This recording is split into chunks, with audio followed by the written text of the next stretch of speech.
Ça fait au moins 24 ans, là. J'aimais les vieux bâtiments, ces choses-là. Fait que c'est ça qui m'emmenait. Quand j'avais un petit peu de temps, là, prenais une marche ou un tour de vélo à l'époque, là.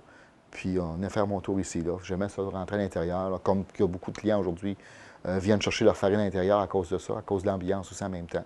Ce que j'ai su à l'époque, on cherchait un meunier plus jeune parce qu'on venait de vendre le moulin à la ville de Saint-Eustache là, par l'entremise du gouvernement du Québec.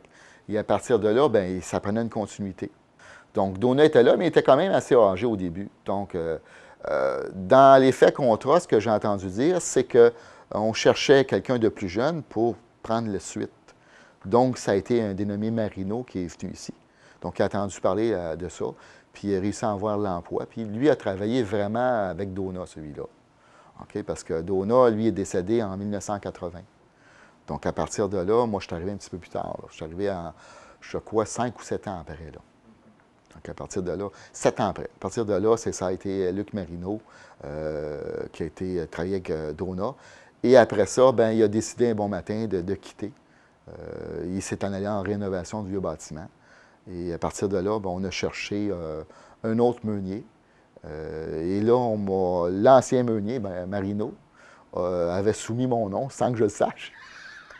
Et à partir de là, ben, apparemment qu'il y avait quelques personnes en vue. On m'avait approché à partir de là, puis bon, moi j'avais mon travail ailleurs. Et de là, ben, à un moment donné, bon, j'ai dit, OK, je vais aller voir ça. J'ai passé une entrevue avec eux autres, un petit peu savoir qu'est-ce qu'il en était de mon côté. C'était loin d'être décidé de ma part, là, mais la curiosité était là aussi, puis peut-être une petite partie intéressée aussi. Là. Et à partir de là, après l'entrevue, ben, ça s'est donné qu'ils voulaient m'employer. Mais je l'avais demandé un petit peu, là, quelques semaines, parce que moi, je quittais notre emploi, là, qui était pas mal mieux rémunéré en tant que tel. Là.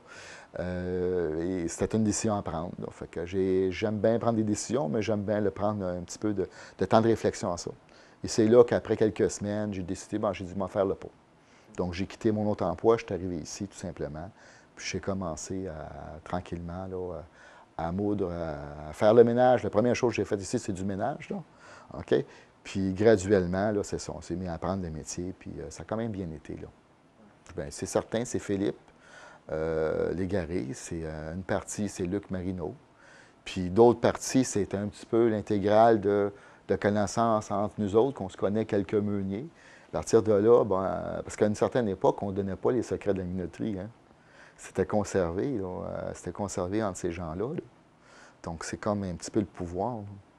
Aujourd'hui, il y en a qui ne m'aimeront pas, mais c'est un petit peu de syndicalisme d'aujourd'hui. Hein? On garde certains liens en quelque part par la force, mais à l'époque, c'était un petit peu comme ça au niveau des connaissances. On allait souvent se marier de famille en famille de meuniers aussi, là. Comme les riches faisaient souvent. Les riches se mariaient en famille de riches pour garder la fortune. Hein? Bon, il y a eu une époque de vie que ça a été comme ça aussi. Okay. C'est comique à dire, mais je n'ai pas choisi l'emploi de meunier. J'ai choisi l'ambiance de travail en tant que tel. Donc. Parce que moi, le meunier, c'est bien le fun, c'est beau. J'ai appris à aimer ça avec le temps. Aujourd'hui, j'adore ça. Là. Mais ça n'a pas été mon choix dans ma tête, ça. Là. J'ai choisi le moulin par rapport à son histoire, l'importance du bâtiment, son histoire, puis l'architecture. Moi, j'adore l'architecture. Ancienne. C'est du mécanique. C'est comme quelqu'un qui aime la mécanique, puis qui aime... on parle, c'est quoi? C'est une meule de pierre, c'est des transmissions, des engrenages, des turbines, puis bon, c'est la force de l'eau. Donc, tout ça ensemble, on peut relier, puis on vient en comprendre toute la situation, puis c'est normal à un moment donné. Il faut être manuel, il faut se débrouiller, il faut être intéressé à ce qu'on fait aussi. Là. Okay? Il faut être curieux aussi. Donc, parce qu'en étant curieux, bien, ça nous amène à comprendre les situations. Parce que quand ça brise, c'est certain que ça brise, ou quand le rendement est mauvais, ou il y a quelque chose, la qualité est moins bonne, là, il faut se poser la question, ça vient de où? Il est où le problème? C'est une chaîne, ça. Un moulin, bien, on rentrait dans un moulin, mais on ne savait pas quand est-ce qu'on sortait du moulin. Hein? Donc, à partir de là, ça s'est continué comme ça. Parce qu'aujourd'hui, quand on rentre dans un centre commercial ou quoi que ce soit, c'est complètement différent. Donc, on rentre pour faire des achats et on repart tout de suite.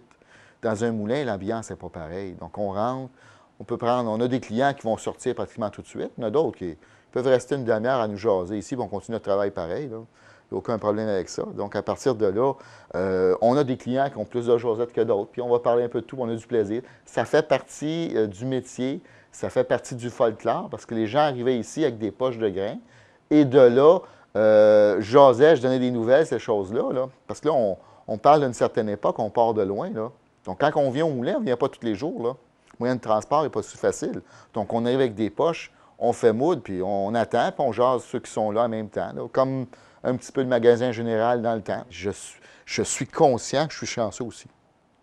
Je suis conscient de ça, là, que j'ai une chance d'être ici que d'être sur un travail répétitif au maximum. C'est certain que tous les travails, des fois, sont répétitifs. Des fois, il y a des gens qui riaient et qui me disaient « Ah, tu te répètes ta journée longue quand tu fais des visites. » Mais là, c'est comme ça, là, c'est une visite. J'ai du nouveau monde. C'est ça qui est différent. Parce que j'imagine qu'ils ne viennent pas 10 fois voir la visite, là. Mais j'ai du nouveau monde. Mais tout est comme répétitif, mais il y a répétitif et répétitif. Moi, j'ai la chance d'avoir des gens qui rentrent ici, qui sont de bonne humeur parce qu'ils sont en vacances. Okay? C'est très rare qu'on va trouver quelqu'un qui est désagréable. Certain qu'il y en a un de temps en temps, mais c'est assez rare. Il y en a partout de ça. Sauf que la majorité, sont agréables, ils viennent, sont en vacances. J'ai des clients de longue date qui me connaissent depuis longtemps. J'ai vu les enfants vieillir. Là. Ça a rentré ici avec des couches, puis aujourd'hui, ça a 20 ans. Là. Mais j'ai des clients de longue date. Là. Ça en rajoute tout le temps. Là. Puis moi, je trouve ça fantastique là-dessus.